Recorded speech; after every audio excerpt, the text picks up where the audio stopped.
Hello students, आज हम एक नया चैप्टर शुरू करने वाले हैं जो है cell the unit of life. तो हमें सबसे पहले जानने की ज़रूरत है कि सेल आखिर है क्या। What is cell? तो हम इसको इस तरह से कह सकते हैं कि cell are the building block of all living organism. हर लिविंग ऑर्गेनिज्म का जो बेसिक फाउंडेशन है वो क्या चीज़ का बना हुआ है? सेल का बना हुआ है। जितने भी लिविंग ऑर्गेनिजम्स हम देख सकते हैं, चाहे वो एनिमल्स हो, प्लांट्स हो, माइक्रो ऑर्गेनिजम्स हो, इंसेक्ट्स हो, इनफैक्ट हम ह्यूमन बीइंग्स हो, हम सभी या हर तरह का लाइफ फॉर्म किस चीज़ का बना हुआ है? वो सेल का बना हुआ है। तो हम सेल को इस तरह से डिफाइन भी कर सकते हैं कि cells are said to be the most basic और फंडामेंटल यूनिट ऑफ लाइफ। चलिए इसको समझने के लिए हम एक एग्जाम्पल का हेल्प लेंगे। जब भी किसी नए घर का निर्माण होता है तो हमें किन किन चीज़ों की आवश्यकता होती है, ये सब हमने कहीं ना कहीं देखा होगा। हम सब ने एक घर को बनते हुए देखा होगा और हमने ये ऑब्जर्व भी किया होगा कि उसको बनाने के लिए जो कारीगर होते हैं वो किन किन चीज़ों का इस्तेमाल करते हैं। तो जो बेसिक चीज़ है एक घर को बनाने के लिए वो क्या है? ब्रिक, ईंट जिसे हम कहते हैं। उसी तरह से हम कह सकते हैं कि हर एक लिविंग ऑर्गेनिज्म का जो शरीर होता है वो भी किन चीज़ों से बना हुआ है? बेसिकली वो सेल का बना हुआ है। और सेल्स, एक सेल नहीं बल्कि अनेक सेल्स मिलकर क्या बनाते हैं? एक ऑर्गेनिज्म की संरचना करते हैं। Many cells together form an organism. हम जिन सेल्स की बात कर रहे हैं ये सेल्स इतने छोटे होते हैं, these cells are so tiny कि हम इनको सिर्फ और सिर्फ माइक्रोस्कोप की मदद से ही देख सकते हैं या माइक्रोस्कोप की मदद से ही हम इन्हें ऑब्जर्व कर सकते हैं। तो फिर इस सेल की डिस्कवरी कब हुई और कौन था वो साइंटिस्ट जिसने सेल को डिस्कवर किया और आज हम इसके बारे में किताबों में पढ़ते हैं? तो वो साइंटिस्ट है रॉबर्ट हुक और इन्होंने 1665 में सेल की डिस्कवरी की। आज के डेट में हमारे पास बहुत पावरफुल माइक्रोस्कोप है, यहाँ तक कि हमारे पास इलेक्ट्रॉनिक माइक्रोस्कोप भी है जिससे हम छोटे से छोटी चीज़ों को ऑब्जर्व कर सकते हैं। लेकिन आप इमेजिन करिए 1665 के टाइम में जब सेल की डिस्कवरी बस हुई ही थी, तो ये जो रॉबर्ट हुक है इनको भी किसी तरह का एक बेस चाहिए था, एक मीडियम चाहिए था जिसके मदद से वो सेल को डिस्कवर कर सकते थे। तो यहाँ पे हम देख सकते हैं कि रॉबर्ट हुक ने एक माइक्रोस्कोप खुद से डिज़ाइन किया था। एक माइक्रोस्कोप उन्होंने खुद से डिज़ाइन किया और जिसकी मदद से उन्होंने इस सेल की डिस्कवरी की। सबसे पहले सेल को उन्होंने अपने हाथों से बनाए हुए माइक्रोस्कोप में ऑब्जर्व किया था। अब उन्होंने कैसे पता लगाया कि जिस सेल के बारे में आज हम पढ़ते हैं वो सेल ही है? ये तो हम अच्छी तरह से जानते हैं कि साइंटिस्ट का काम क्या होता है?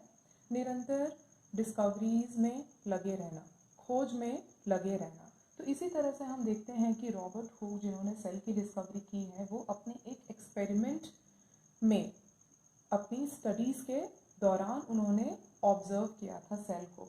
एक एक्सपेरिमेंट में वो काम कर रहे थे जिसमें उन्होंने एक कॉर्क का इस्तेमाल किया था। अब ये कॉर्क क्या है? आपने कभी ध्यान दिया होगा मूवीज़ में या वीडियोस में या पिक्चर में वाइन की बॉटल जिसके मुंह पर कॉर्क लगा होता है, ब्राउन कलर का वुडन स्ट्रक्चर हम लोग बोल सकते हैं, वो सॉफ्ट वुड होता है जो ढक्कन के रूप में इस्तेमाल किया जाता है, उसे ही हम क्या कहते हैं? कॉर्क कहते हैं। तो बेसिकली ये कॉर्क क्या है? एक ट्री का बार्क से ये ऑब्टेन किया जाता है। बेसिक आइडिया यहाँ पे क्या है कि ये कॉर्क भी कहाँ से आया है? एक प्लांट जो एक समय पे एक लिविंग ऑर्गेनिज्म था जो डेड हो गया और उसकी बार्क से ये कॉर्क बनाया गया। सपोज ये कॉर्क है। अब रॉबर्ट हुक ने क्या किया? इसके पतले पतले स्लाइसेस काटे, पतले पतले स्लाइसेस काटे और इसको माइक्रोस्कोप में ऑब्जर्व किया। और उन्होंने क्या पाया? He observed certain empty spaces that contained by walls. उनको खाली जगह दिखाई दी और वो खाली जगह बाउंड्री के अंदर दिखाई दिए। अगर स्ट्रक्चर हम इसका बनाए तो वो कुछ इस तरीके का था। रॉबर्ट हुक ने इस तरह का structure, empty spaces surrounded by walls, इस तरह का स्ट्रक्चर उन्होंने अपने सेल्फ डिजाइंड माइक्रोस्कोप में ऑब्जर्व किया। अब हम यहाँ पे क्या कह सकते हैं कि ये जो एम्प्टी स्पेसेस है ये क्या है, सेल है, और ये जो स्ट्रक्चर है ये हनीकॉम्ब स्ट्रक्चर है। तो यहाँ पे हम कह सकते हैं कि क्योंकि रॉबर्ट हुक ने इस तरह का हनीकॉम्ब स्ट्रक्चर ऑब्जर्व किया, वो भी किसमें, कॉर्क में, जो किससे लिया गया था, पेड़ के बार्क से लिया गया था। तो हम कह सकते हैं कि उन्होंने क्या ऑब्जर्व किया, क्योंकि प्लांट सेल की यहाँ पे बात हो रही है तो उन्होंने सेल वॉल को ऑब्जर्व किया। अब अपनी इस डिस्कवरी से वो इतने खुश हुए कि ना केवल कॉर्क तक ही सीमित रहे, पर उन्होंने अलग अलग और लिविंग ऑर्गेनिजम्स के सेल्स पर काम करना शुरू किया, उनको अपने माइक्रोस्कोप में ऑब्जर्व करना शुरू किया, और किस कंक्लूजन पर पहुंचे कि हर लिविंग ऑर्गेनिज्म का जो बेसिक बिल्डिंग ब्लॉक है वो क्या है, वो सेल ही है। जब उन्होंने लिविंग ऑर्गेनिजम्स के सेल्स को स्टडी किया तो उन्होंने क्या ऑब्जर्व किया, कुछ फ्लूइड लाइक सब्सटेंस सेल के अंदर है, ऐसा उन्होंने ऑब्जर्व किया। यहाँ पे हम देख रहे हैं कि ये डेड सेल का ऑब्जर्वेशन है कि एम्प्टी स्पेसेस है और वो चारों तरफ से घिरा हुआ है वॉल से, जिसे हम कह रहे हैं सेल वॉल। लेकिन जब उन्होंने लिविंग ऑर्गेनिज्म के सेल को ऑब्जर्व किया, और क्योंकि यहाँ पे बात को ध्यान में रखना है कि उनके पास एक हाई पावर वाला माइक्रोस्कोप नहीं था, उनका सेल्फ डिज़ाइन सिंपल माइक्रोस्कोप था, इसीलिए वो पूरी तरह से मैग्नीफाई नहीं कर पाया कि सेल के अंदर की चीज़ें क्या क्या है। लेकिन उन्होंने ये ऑब्जर्व ज़रूर किया कि लिविंग ऑर्गेनिज्म के सेल के अंदर फ्लूइड लाइक सब्सटेंस प्रेजेंट है। जैसा कि मैंने कहा, उन्होंने इन्हीं एम्प्टी स्पेसेस को क्या कहा, सेल्स। सेल जो कि लैटिन भाषा में हम इसे कहते हैं स्मॉल रूम्स। तो हम यहाँ पे स्ट्रक्चर में देख भी सकते हैं कि यहाँ पे एम्प्टी स्मॉल रूम्स या स्मॉल कंपार्टमेंट्स बने हुए हैं। रॉबर्ट हुक के बाद बहुत सारे साइंटिस्ट आए जिन्होंने उनके काम को आगे बढ़ाया, उनके काम को और स्टडी किया, और सेल के बारे में बहुत सारी और जानकारी को डिस्कवर किया। समय के साथ रॉबर्ट हुक ने जो माइक्रोस्कोप सेल्फ डिज़ाइन किया था उसको भी अपग्रेड किया गया और उसको पहले से भी ज़्यादा और पावरफुल बनाया गया, जिससे कि क्या किया जा सके, सेल के अंदर की चीज़ों को ऑब्जर्व किया जा सके, उनको स्टडी किया जा सके। तो रॉबर्ट हुक के बाद जितने भी साइंटिस्ट आए उन्होंने अपने काम के थ्रू ये दिखाया कि सेल के अंदर और भी क्या क्या चीज़ें मौजूद हैं। जैसे रॉबर्ट ब्राउन एक और साइंटिस्ट है, इन्होंने 1833 में डिस्कवर किया न्यूक्लियस। हम लोग जानते हैं न्यूक्लियस क्या है, it controls all the activity inside the cell.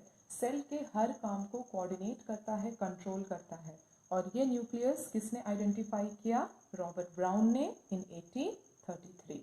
फिर जैसे जैसे समय आगे बढ़ता गया और भी साइंटिस्ट आए। यहाँ पे हम और दो साइंटिस्ट का नाम लेंगे, एक है स्क्लेडन एंड श्वान। ये दो साइंटिस्ट 1839 में इन्होंने क्या प्रपोज किया, सेल थ्योरी प्रपोज किया। ये सेल थ्योरी क्या है और ये सेल थ्योरी हमें क्या बताता है? सेल थ्योरी हमें बताता है कि सेल क्या है और वो क्यों एग्जिस्ट करते हैं। सेल थ्योरी बेसिकली हमें बताते हैं, या सेल थ्योरी बेसिकली हमें बताता है कि सेल क्या है, structural and functional unit of all life form.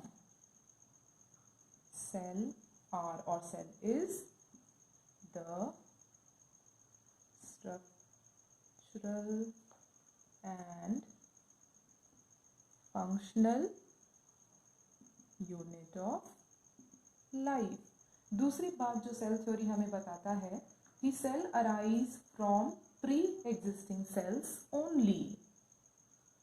All cells arise from pre existing cell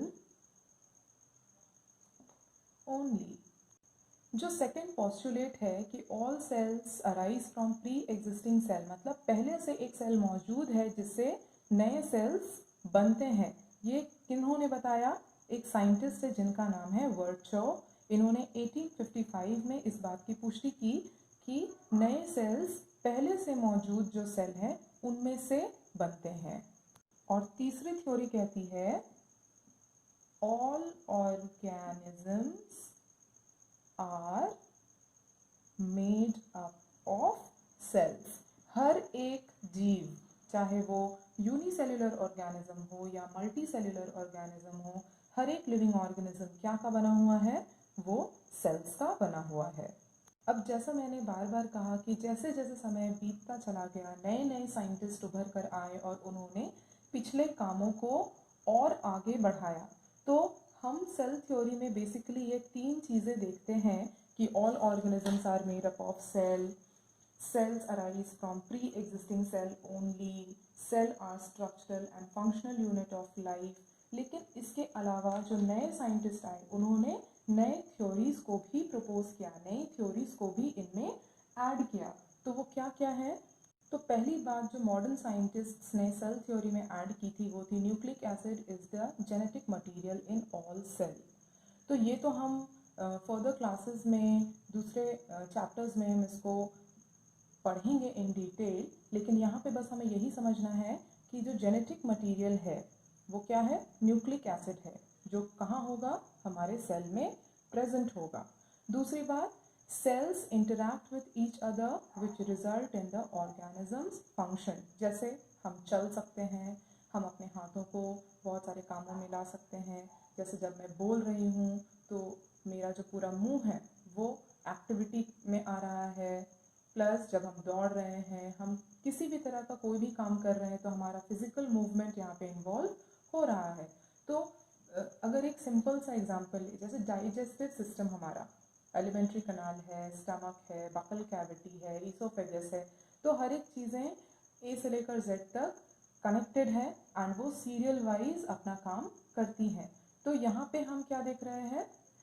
एक ऑर्गेनिज्म में ऑर्गन्स प्रेजेंट हैं, ऑर्गन्स टिश्यू से बने हैं एंड टिश्यू सेल से बना है। तो यहाँ पे हम क्या कह सकते हैं कि अगर हमारा हाथ का मूवमेंट हो रहा है तो हमारा हाथ क्या से बना हुआ है? बहुत सारे मसल्स से बना हुआ है। ये मसल्स क्या चीज़ का बना हुआ है?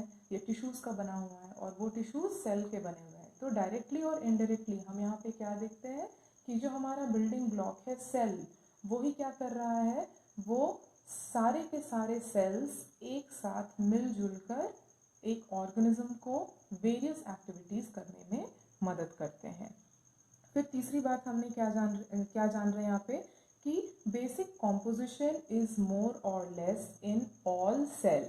चाहे हम किसी भी ऑर्गेनिज्म की बात करें, चाहे हम प्लांट की बात करें, एनिमल की बात करें, माइक्रो ऑर्गेनिज्म की बात करें, तो हर एक के सेल में जो बेसिक कॉम्पोजिशन है वो 19-20 मोर और लेस सेम ही होगा। हम ये नहीं कह सकते हैं कि plant cell and animal cell are exactly the same. उनमें सारी चीज़ें सिमिलर हैं, कुछ डिफरेंसेस होंगी, लेकिन जो बेसिक कॉम्पोजिशन होगा वो मोर और लेस सेम होगा।